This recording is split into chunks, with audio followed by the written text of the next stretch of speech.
este hombre se sentó enfrente de su invitada. Ella había sido invitada para una entrevista. Él, un hombre muy connotado, ha tenido una influencia lamentable sobre la iglesia evangélica desde 1990 hasta finales posiblemente del 2020. Él se sienta frente a ella y le pregunta y le dice, qué bueno que estés con nosotros. Y todos queremos saber cómo conociste a Cristo. Una pregunta sencilla que debe responderse con verdades bíblicas. Ella dijo algo terrible, donde le puedo asegurar que miles de personas escucharon eso y están escuchando esas mentiras, esos momentos románticos y que están escuchando a gente que está hablando de un Cristo que no está en las Escrituras. Ella dijo, bueno, pues tú sabes, yo estaba en una de esas pláticas cuando tenía 15 años, dijo.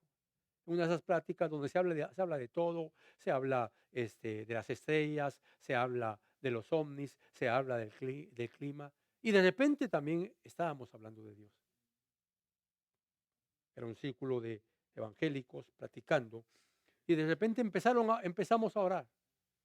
Y mientras orábamos, yo vi a Dios.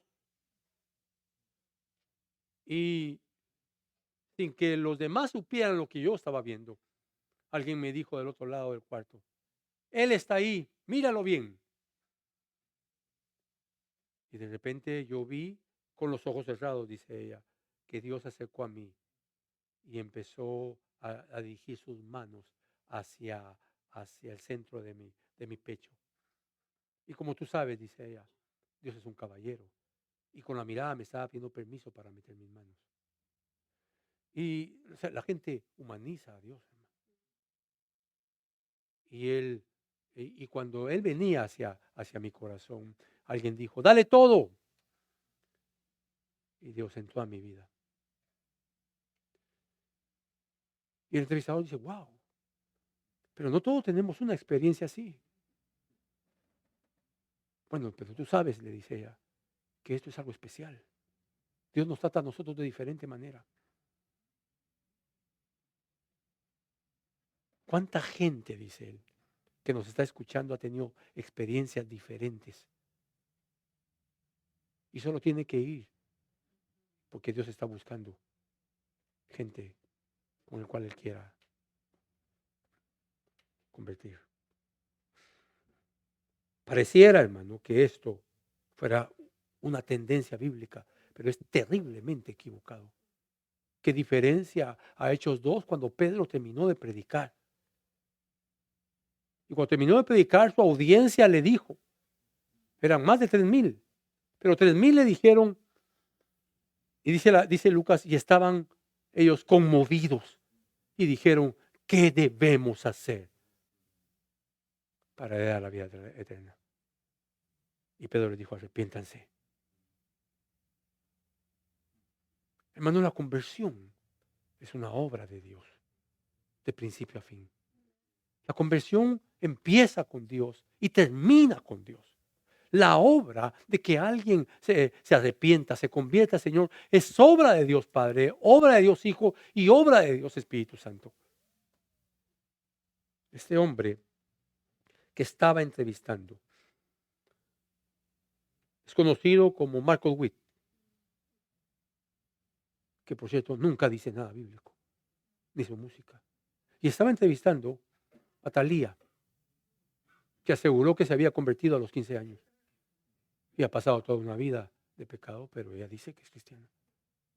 Lamentablemente, hermano, esto es lo que nos permea a nosotros. Y todos dicen ser creyentes, todos dicen que tienen una relación con Dios muy romántica. Claro, no utilizan esa palabra, pero nosotros tenemos que entender que esto no es así. Mis amados hermanos, lamentablemente la iglesia evangélica ha permitido que la farándula mundana se meta a la iglesia y ellos están ahora dirigiendo. Por ejemplo, hace unos años el mundo cantaba Despacito por ¿cómo se llama este cantante? No sé, pero si alguien se recuerda, pero ya sabe quién es, ¿verdad? Ahora se convirtió, ¿cómo se llama?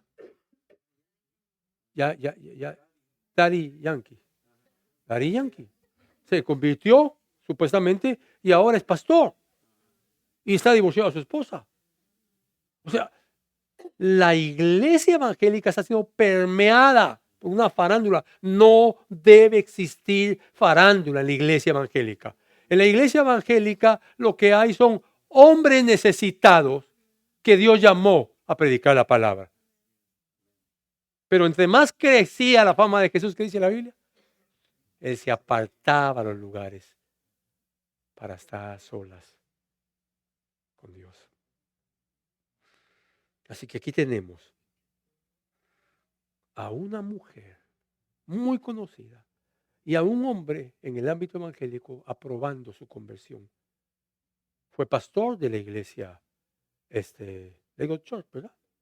Lakewood Church, aquí en Houston. Ahora es Danilo Montero el pastor de esa iglesia. La iglesia más grande de Estados Unidos en el ámbito americano tiene 42,000 miembros.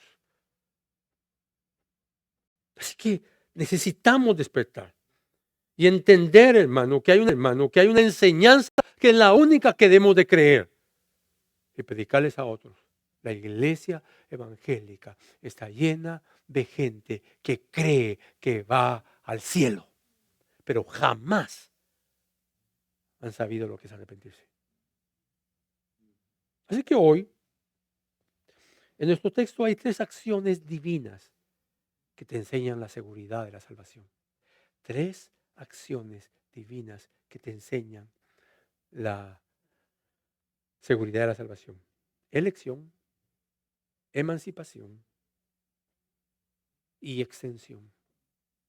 Elección, emancipación y extensión. Yo le he titulado a esa enseñanza la seguridad de la salvación. Y el primer punto, la elección, está del versículo 3 al 6. Y aquí empieza. Hay tres acciones divinas. Primero el Padre. Y el versículo dice, bendito sea el Dios y Padre de nuestro Señor Jesucristo. Así que en este momento, en este pasaje, Pablo presenta al sujeto. Es decir, el Padre. Bendito sea el Dios y Padre de nuestro Señor Jesucristo. Está exaltando al Señor. No me voy a tardar mucho en los detalles porque son 14 versículos que quiero explicarles sobre esto. Bendito sea el Dios y Padre de nuestro Señor Jesucristo, que nos ha bendecido con toda bendición espiritual en lo celestial. La salvación es una bendición. Y la salvación está llena de otras bendiciones que las vamos a ir viendo. Nos ha bendecido con toda bendición espiritual. Y entonces nosotros tenemos que entender esto para comprender, empezar a comprender la seguridad de la salvación. Al final de este versículo 3 hay una frase clave que se menciona 36 veces en Efesios. O sea que es constante y clara. Y esa frase es, bendito sea el Dios y Padre de nuestro Señor Jesucristo, que nos ha bendecido con toda bendición espiritual en los lugares celestiales. Aquí está la frase, en Cristo. Esa frase, en Cristo, es una frase tal vez la más importante dentro de esto.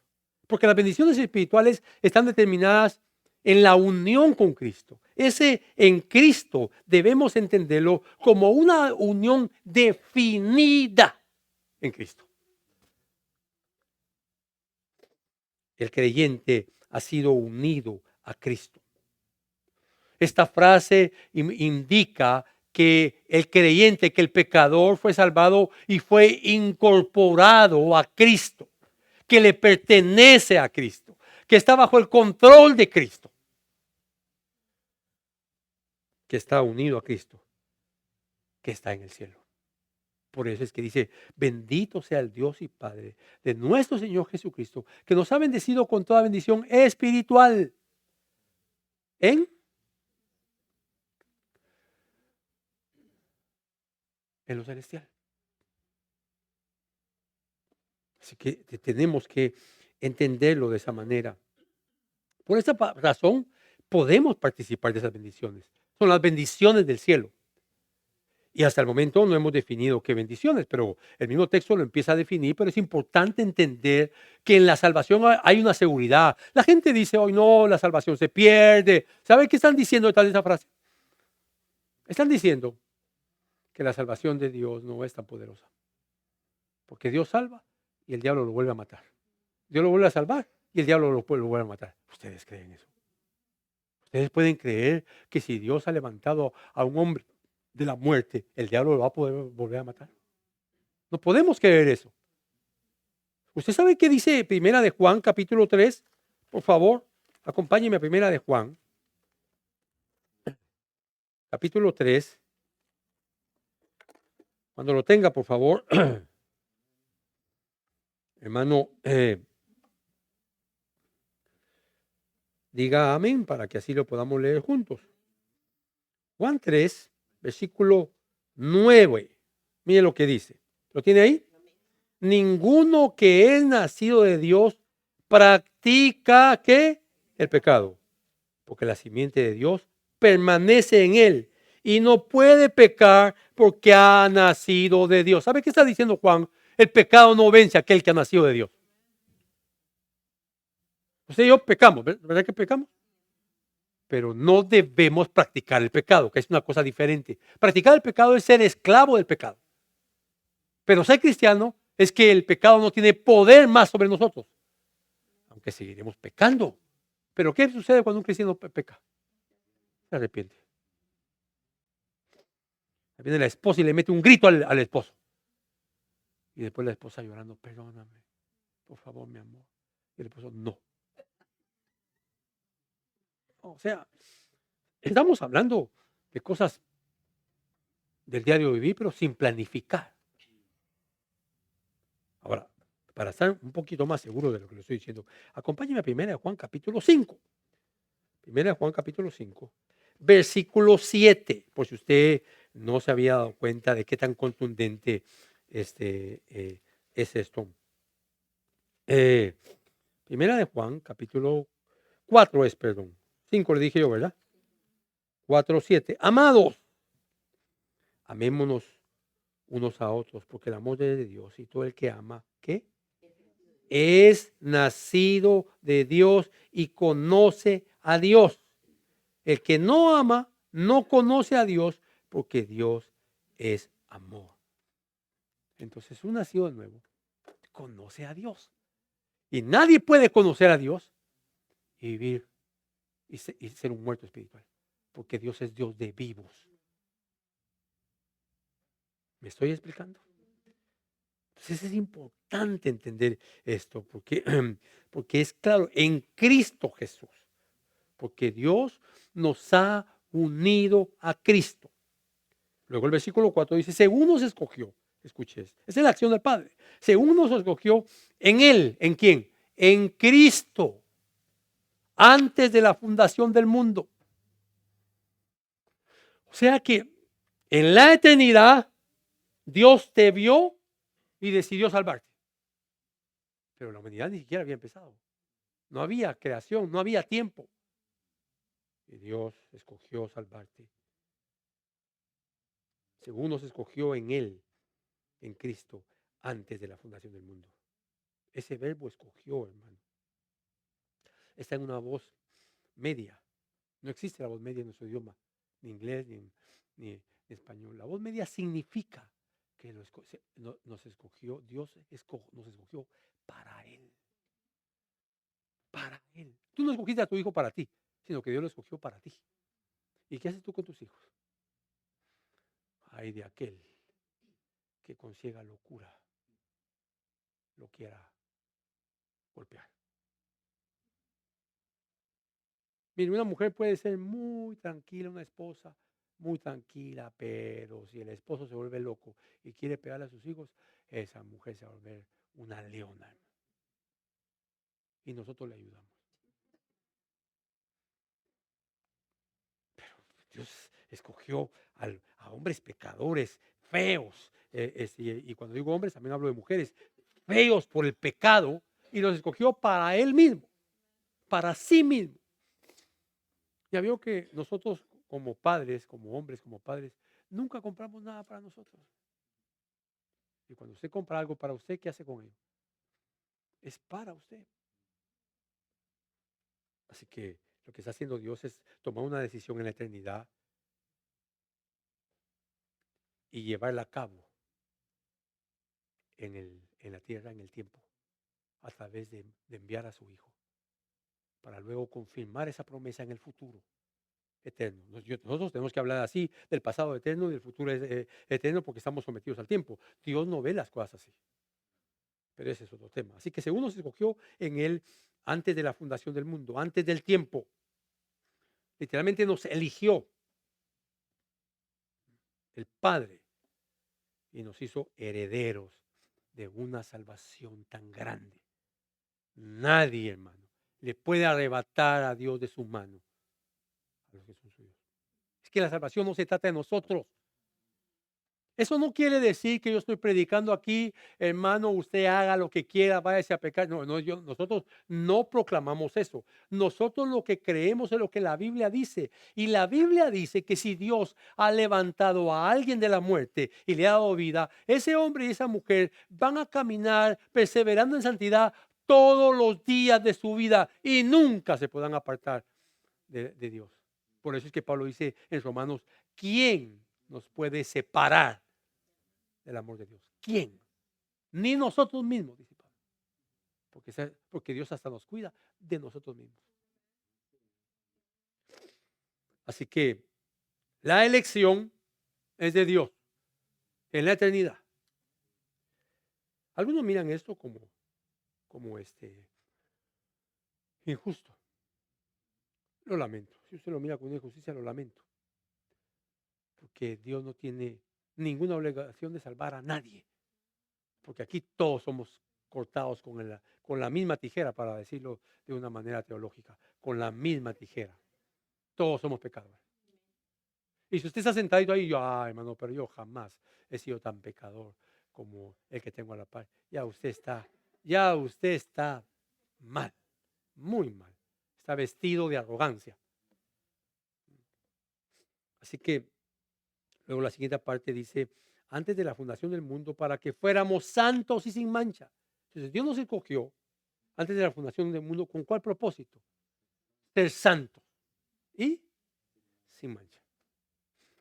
Cuando usted lee Génesis 1 y 2, y usted lee la creación general en Génesis 1, y Dios creó al hombre y a la mujer, o Dios, varón y hembra los creó, y luego se va a Génesis 2, donde está la creación específica de la pareja, como Dios creó primero al hombre y después a la mujer. Usted sabe que esa creación es una creación poderosa. Pero luego en el nuevo nacimiento hay una creación todavía más poderosa, porque Dios nos da vida siendo pecadores y nos libra de la maldición de la muerte y nos libra del poder de la muerte. Y siendo inmundos, pecadores, hermano, deformados en el pecado, inmorales, mentirosos, chismosos, ladrones, etcétera, Dios nos convierte en hombres santos. Y no solo eso, nos va a mantener santos hasta el día que muramos. ¿Me explico? Si usted está sentado ahí y dice, hermano, pero yo realmente no siento nada de eso, necesita convertirse. Si usted no siente eso, usted necesita convertirse. Ahora le cuento algo, le cuento una mala noticia. Usted no puede convertirse. Lo que sí puede hacer es decirle, Señor, por favor, ten piedad de mí. Sé propicio a este pecador. O como el hijo pródigo, no soy digno de ser llamado tu hijo.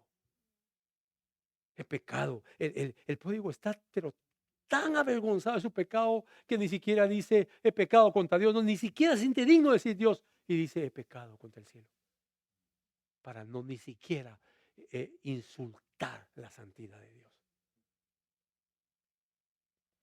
Todos los que se han sido convencidos por el Espíritu Santo han tenido que ver su pecado. El primer paso a la entrada de la salvación es que vemos el pecado nuestro pecado a través del arrepentimiento. Así que fuimos escogidos antes de la fundación del mundo para ser ¿qué? Santos y sin mancha delante de Él. Y luego el versículo 4. Así termina el versículo 4, pero realmente esta frase tiene que ver más con el versículo 5, en amor. Su Biblia en el versículo 4 creo que dice en amor, la última parte. Y entonces uno no sabe si pertenece al versículo 4 o pertenece al versículo 5. Obviamente pertenece al versículo 5 gramaticalmente, pero como no es una clase de gramática, entonces en amor es mejor considerarla en el 5. Dice, y en amor nos predestinó, ¿para qué? Para adopción como hijos, para sí. Mire, siempre es reflexivo, para sí. Dios es bello, hermano. Dios es hermoso. Dios es santo. ¿Y nosotros? ¿Estoy de acuerdo conmigo que somos feos? Las mujeres que se sienten hermosas, y tal vez no se sienten, son las mujeres que se sienten que son hermosas, se han ganado concursos de belleza y etcétera, y paran el tráfico y todas las cosas que se escuchan, ¿verdad? Yo tenía una tía que me contaba que ella cuando era joven paraba el tráfico. De ahí me enteré que lo que pasa es que ella era policía de tránsito, y por eso, no era policía de tránsito, pero ella decía que paraba el tráfico. Pero bueno, las mujeres que se sienten hermosas, su belleza, hermano, ni siquiera supera a la belleza de una flor, a la belleza de un atardecer, mucho menos a la belleza de Dios. Así que Dios es hermoso, es bello, inmensamente bello. Y escogió a gente horrible como nosotros y nos predestinó para adopción como hijos para sí, mediante Jesucristo, conforme al beneplácito de su voluntad. Ese predestinado se refiere a un plan predeterminado en la redención, que Dios predeterminó el destino de aquellos que iba a escoger, no solo para que fueran salvos, sino que para que fueran sus hijos. Mire la belleza de la salvación. Y aquí lo podíamos leer Lucas 22, 22, Hechos 2, 23, Hechos 4, 28, Hechos 13, 29, Hechos 12, 31, Romanos 8, 29 al 30. Si quiere, leamos un poco Romanos 8, 29 al 30. Porque si me pongo a leerle todos estos versículos, estamos en ayuno y oración aquí todo el día. Romanos capítulo 8, versículo 29. ¿Lo tiene? Mire lo que dice Romanos 8. Voy a leer desde el 28. Sabemos que para los que aman a Dios, todas las cosas cooperan para bien. Esto es, para los que son llamados conforme a su propósito.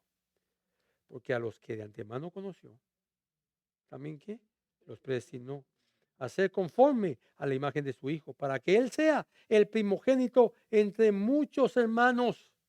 Y a los que predestinó, también llamó. Y a los que llamó, a esos también justificó. Y a los que justificó, a estos también glorificó. Todo lo está hablando como en pasado. Porque Dios no vive ni en el presente ni en el futuro. Dios vive en la eternidad. Propósito. Versículo 6. ¿Para qué nos escogió? Para la alabanza de la gloria de su gracia que gratuitamente ha impartido sobre nosotros en el amado. Para la alabanza de la gloria de su gracia. ¿Qué nos ha impartido gratuitamente? Su gracia. Él nos ha impartido su gracia gratuitamente. ¿Para qué? Para salvarnos. Pero ¿qué más nos dio con la gracia? Son las bendiciones espirituales. Y esta primera bendición es la gracia de Dios. ¿Por qué amas la palabra? ¿Por qué amas orar? ¿Por qué amas santificarte? ¿Por qué tu corazón es libre? Porque has sido perdonado. ¿Por qué? ¿Por qué? ¿Por qué? Porque la gracia de Dios opera en tu vida. Porque cuando pecas te sientes tan mal, porque la gracia de Dios opera en tu vida. ¿Por qué quieres ser santo? Porque la gracia de Dios opera en tu vida. ¿Por qué quieres someterte a una iglesia? Porque la gracia de Dios opera en tu vida. ¿Por qué amas leer la palabra? ¿Por qué amas la palabra? Porque la gracia de Dios opera en tu vida.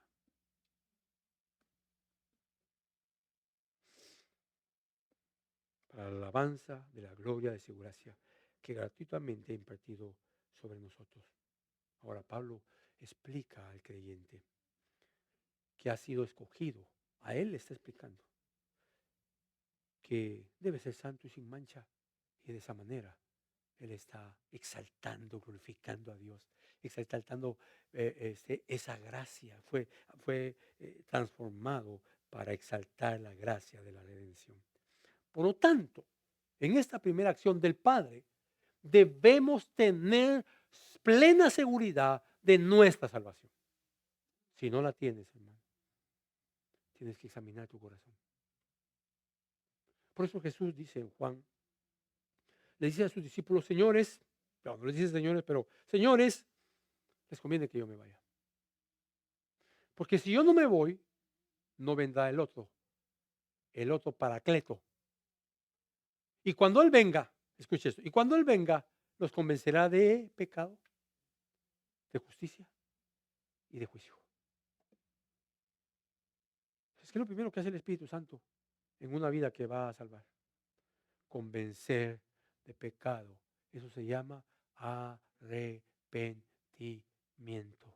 Arrepentimiento no es, hermano, vergüenza porque te descubrieron robando en el trabajo. Claro, te descubrieron cuando estaba sacando la billetera del jefe y sacando el dinero. Y cuando te ve, y tú te pones a llorar, por favor, perdón, no lo vuelvo a hacer. No me despidan, por favor. Sí, estás avergonzado. La vergüenza de esa naturaleza no es arrepentimiento. El arrepentimiento se da cuando el Espíritu Santo te convence de pecado y no porque te descubrió en el pecado. Por eso cuando la gente descubierta en pecado, no hay que creer a su arrepentimiento. No hay que creer a su arrepentimiento.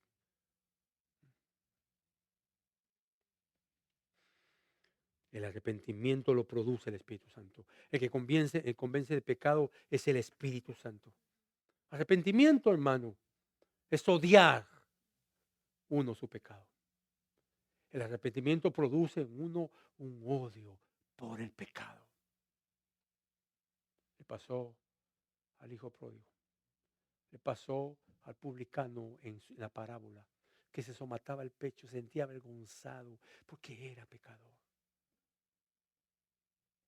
Cuánta deformación hay en los hogares y en las familias, hermano. La familia más importante de tu vida, hermana casada, es tu esposo, no tus padres. Y aquí están mis dos hijas. Y lo más importante para ellas es su cónyuge, no su papá ni su mamá. Si los padres queremos estar cerca de los hijos, necesitamos ayudar con los nietos, que es el punto que más valoran los padres o los hijos. Pero tienes que entender que esto es Biblia, que todo esto es la creación de Dios. Debemos tener seguridad de esta salvación tan grande, porque desde la eternidad, en un decreto de Dios Padre, Él te eligió para ser salvo. Y nadie podrá revocar ese decreto.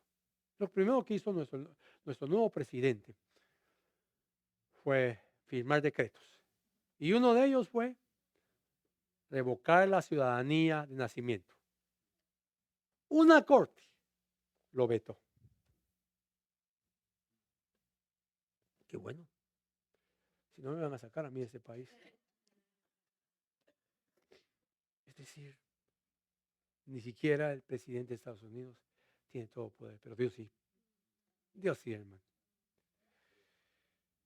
Y esto nos lleva a nuestro segundo punto. La elección, hermano, es un decreto de Dios.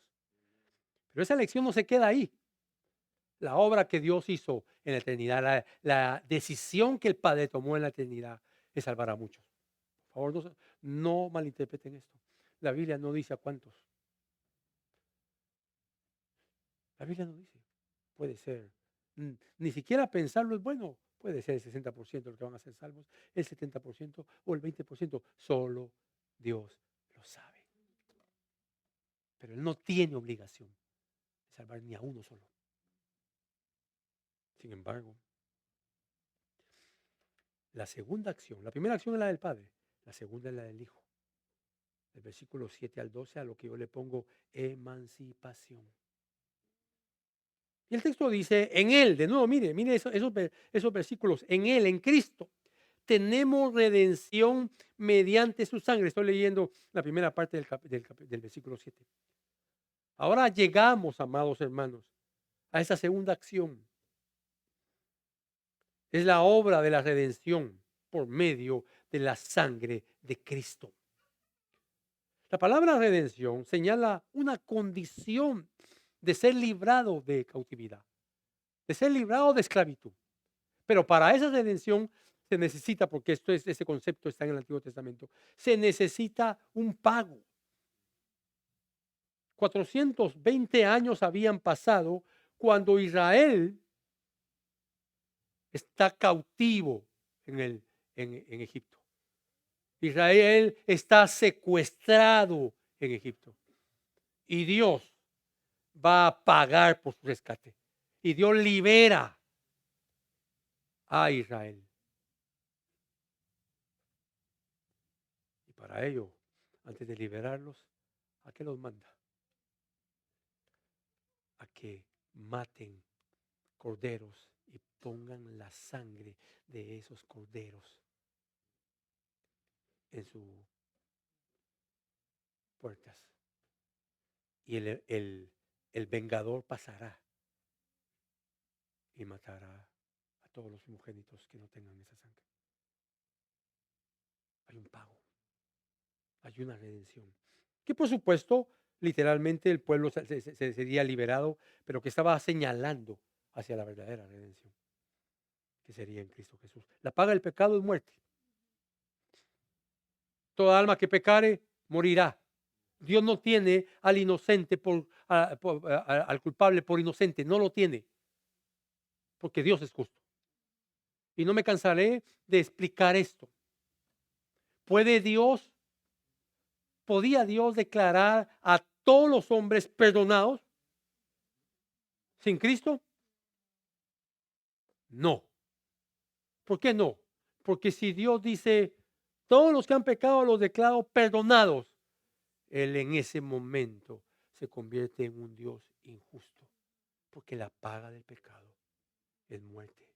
Y toda alma que pecare morirá. Y toda transgresión debe ser castigada. Así que Dios, en su sabiduría, en su amor, en su paciencia, antes de la fundación del mundo, porque a la gente no le gusta la doctrina de la elección, hermano. Pero sí les gusta esto, que incluso antes de haber elegido a muchos para salvar, Dios eligió a su Hijo para que muriera en la cruz del Calvario. El Cordero que fue inmolado antes de la fundación del mundo. Eso es hermoso. Así que aquí está Cristo. En Él tenemos redención. Mediante su sangre. Mediante su sangre, ¿qué significa? Mediante su muerte. Así que Él pagó por ello. ¿Por qué Dios pudo perdonar a la humanidad? Primero, aquí hay dos cosas que se tienen que hacer. Y la primera era que Dios fuera glorificado. Porque por 4000 años Él pasó por alto el pecado de todos. ¿Cómo lo sabemos? Romanos capítulo 3, versículo 23 en adelante. Así que ahí está Dios recibiendo la acusación de muchos. Pero ¿y por qué no destruye a estos pecadores? ¿Por qué solo a unos y no a otros? Y Dios con paciencia esperó hasta la venida de Cristo Jesús. Y entonces en la cruz sucedieron dos cosas. Bueno, muchas, pero sucedieron dos cosas. Cristo glorificó al Padre. ¿Cómo? Siendo el Cordero que quitaría el pecado del mundo. Él pagó por nuestros pecados. Y por eso hubieron 3 horas de oscuridad. Porque Dios abandonó al Hijo. Porque la paga del pecado, ¿qué es?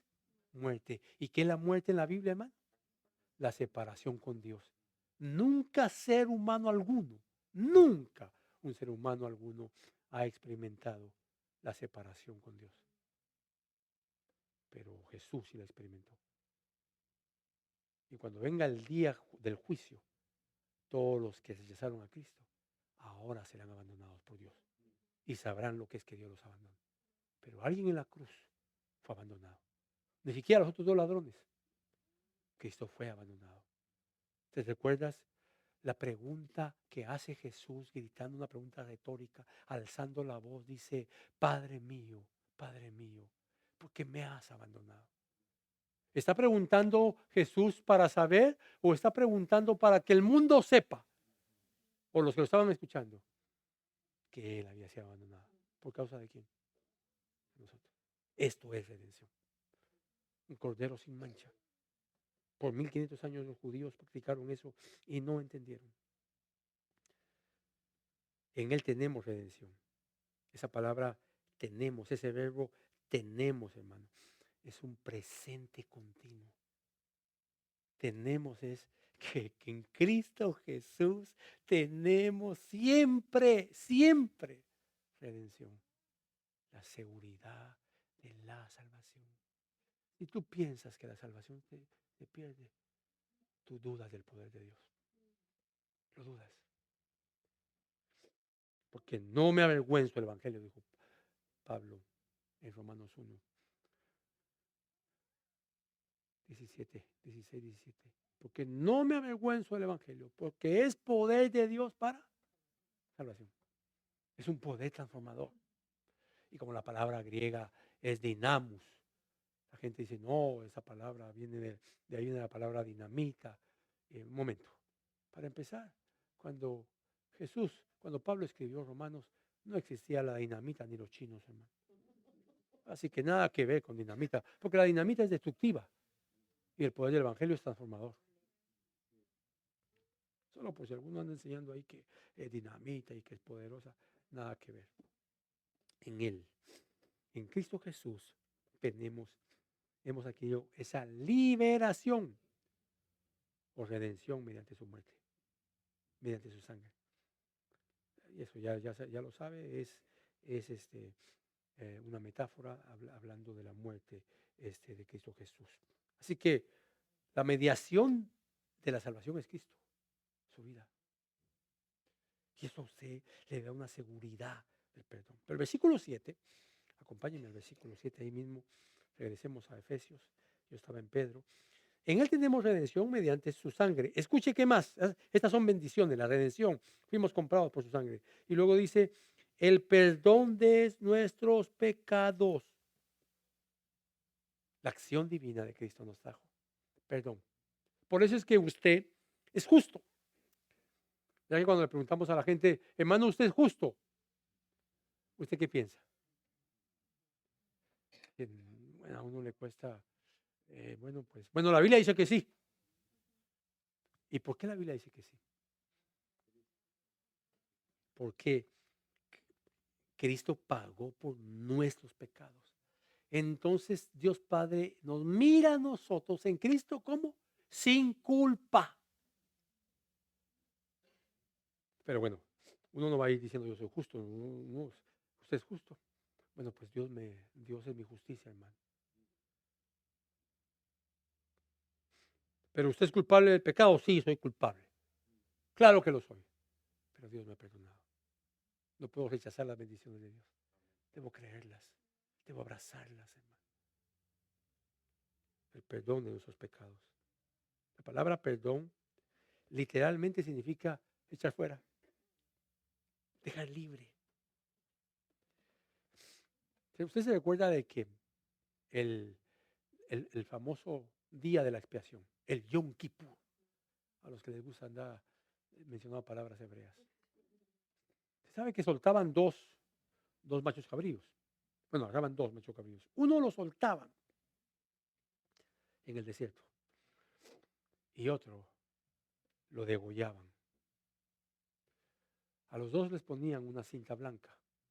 Esto lo dice la Mishnah, una hermenéutica judía. Y entonces cuando degollaban al que habían decidido que se quedara, la cinta blanca se volvía roja. Y ellos dicen que el macho cabrío, la Mishnah, que andaba en el desierto, también se convertía en color carmesí. Lo que sí es cierto es que estos dos machos cabríos están prefigurando al Señor. Uno, el que muere por nuestros pecados, perdón de pecados. Y el otro, el que lleva afuera nuestros pecados del campamento. Y a Jesús, cuando lo crucificaron, lo sacaron fuera del campamento. En Él está esas dos tipologías. Así que la redención en Cristo es la redención de la esclavitud, de la culpa del pecado y de las transgresiones que redimen eternamente a todo su pueblo. Es perdón, hermano. Y nosotros tenemos que entenderlo. Y nosotros necesitamos ver esto con, con claridad. La frase, el perdón de nuestras transgresiones, en el versículo 7 señala el perdón de nuestros pecados, como en Colosenses capítulo 1, versículo 14. Es parte de la redención, porque la esclavitud de la transgresión y de los pecados. Mira, acompáñeme ahí, mismo a Colosenses 1:14. Después de Filipenses le va a aparecer Colosenses. Colosenses 1:14. ¿Lo tiene? Voy a leer desde el 13. 1:13, porque Él nos libró del dominio de las tinieblas y nos trasladó al reino de su Hijo amado, en quien tenemos redención. Escuche 2 puntos. El perdón de los pecados. Entonces la redención, ¿cómo se define aquí? Como el perdón de los pecados. Pero ¿dónde estábamos nosotros? Él nos libró de las tinieblas y nos trasladó al reino de su Hijo amado. Ese es el poder de la salvación. No hay otra manera. Es el poder, hermano, de la redención. Y debemos verlo de esa manera. Al vivir en las tinieblas, estábamos bajo un poder de un tirano, una tiranía. Vívidamente, Efesios capítulo 2 lo dice con claridad. Y nos ha hecho abundar para con nosotros. Es decir, el 8 para que lo leamos completamente. Dice, leo desde 7, en Él tenemos redención mediante su sangre, el perdón de nuestros pecados, según las riquezas de su gracia. Todo es por las riquezas de su gracia. Por las riquezas, hermano. Y el 8 dice, que ha hecho abundar para con nosotros en toda sabiduría y discernimiento. Hasta en eso, hermanos amados, usted entiende el Evangelio porque le ha dado sabiduría. Sabiduría le ha dado. Mire cómo me cuida este hermano. Después me ha pedido una ofrenda. Gracias, hermano.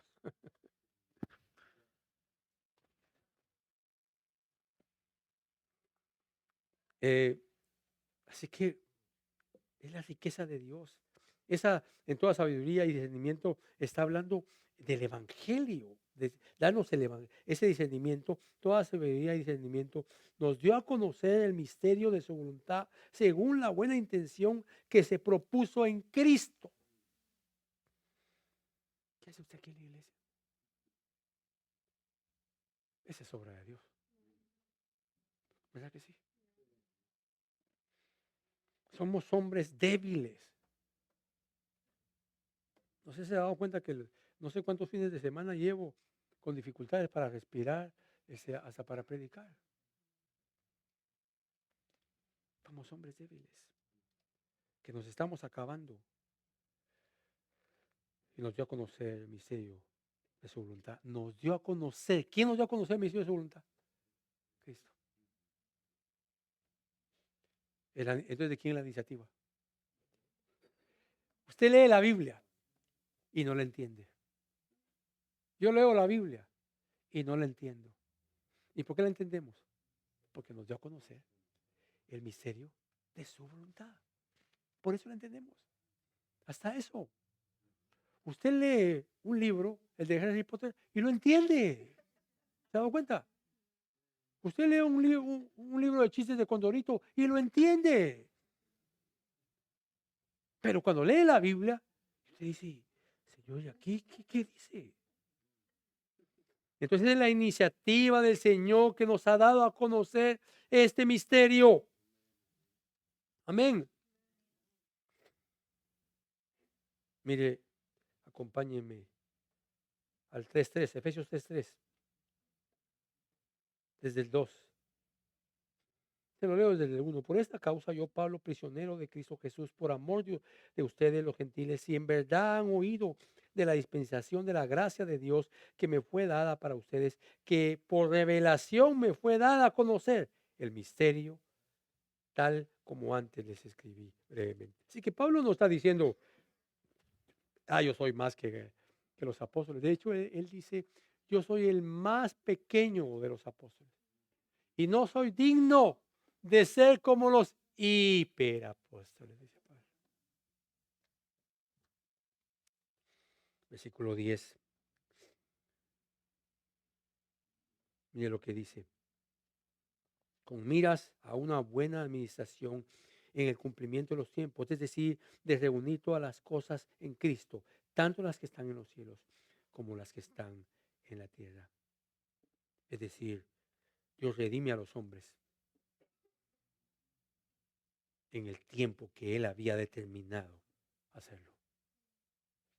Y ese tiempo fue hace 2000 años, hermano. Cuando la historia llegue a su consumación, cuando la historia llegue, la historia de este mundo pecador termine, entonces llegará el reino. Por eso es que dice, reunir en sí mismo todas las cosas en Cristo, las que están en los cielos como las que están en la tierra. Un día todo eso será reunido en esa dispensación de los cielos. Y el 11 dice, y en Él, aquí la frase constante, en unión con Cristo, en Él, también hemos obtenido herencia, habiendo sido predestinados según el propósito de aquel que obra todas las cosas conforme el consejo de su voluntad.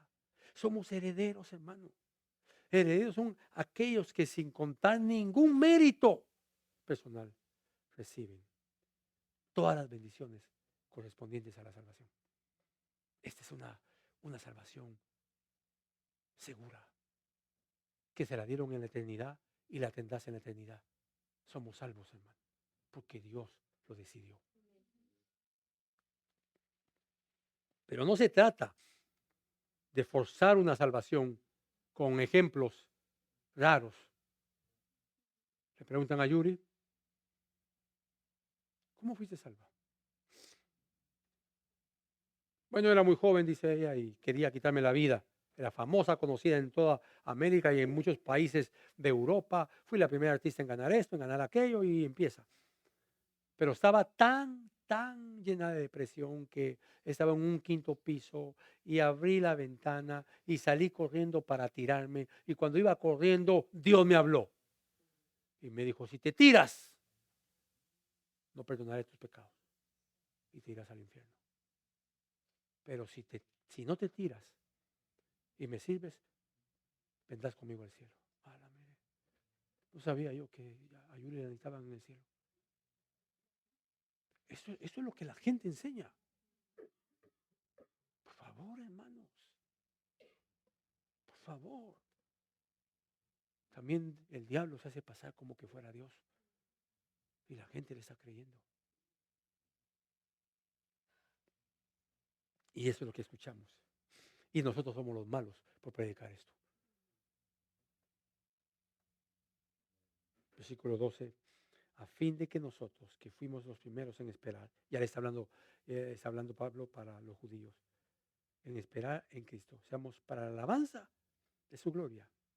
Así que Pablo está diciendo, señores, fuimos salvados para dar gloria a Dios. Es que el Señor Jesucristo nos ha redimido para darle gloria a Dios. Entonces aquí ya hay dos acciones, la del Padre y la del Hijo. Y la última, que 2 minutos tardaré en ella, es la extensión. Versículo 13 dice, y en él también nosotros, después de escuchar el mensaje de la verdad, el evangelio de vuestra salvación, y habiendo creído, fuiste sellados con él, en Cristo, con el Espíritu Santo de la promesa. Así que la salvación asegura en la tercera acción de la Trinidad que te conviertes en templo del Espíritu Santo. Y si tú eres templo del Espíritu Santo, hermano, tú no vas a andar viviendo una vida como que fueras diablo. Excelente lo que dijo Spurgeon. Si Dios habita en el cuarto de tu corazón, el diablo no puede estar en la sala. Si tú eres templo del Espíritu Santo, por favor, hermano, el diablo no te puede tocar. Tú sí puedes pecar, pero no eche la culpa al diablo, por favor. Porque tú lo decidiste. Así que Pablo está diciendo esta verdad maravillosa.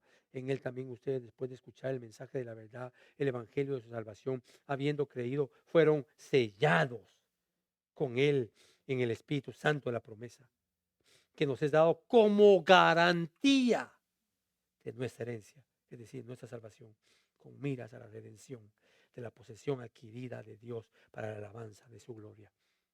Así que Pablo está cantando este himno, exaltando a Dios, porque está diciendo, el Padre nos elige, el Hijo nos ha redimido y el Espíritu Santo es la garantía de esa promesa futura, donde un día seremos glorificados y aún muertos, estamos vivos. Porque el creyente, el día que muera, ese día abre los ojos en presencia del Señor Jesucristo. ¿Cómo lo sabemos? Filipenses, capítulo 1, lo dice con claridad. Así que la salvación, de principio a fin, es una obra de Dios Padre, Dios Hijo y Dios Espíritu Santo. Y es una salvación segura. Si Dios te ha salvado, la gracia con la que te salvó, es la gracia con la que te va a mantener perseverando. Y en la garantía del Espíritu Santo en tu vida te guiará siempre a toda la verdad. La pregunta es, ¿cómo respondes a esto? ¿Cómo estás viviendo? Hermano, tú no puedes engañarte. Si tú no eres creyente, no puedes seguir confesando que eres creyente. Al contrario, clama a Dios para que Él te dé arrepentimiento a tu vida. Y tú que eres creyente, crece en madurez. No camines solo. Búscanos. Sé parte de la comunidad. Juntos vivamos conforme a las Escrituras. Dios Padre elige. Dios Hijo redime, perdona. Y Dios Espíritu Santo nos sella. Esa es la extensión.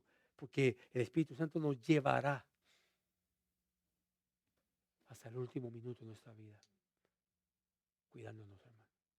La gracia que comenzó en ti, la obra de la salvación, la misma gracia te llevará hasta el día en que seas glorificado. Demos gracias al Señor. Gracias, Señor.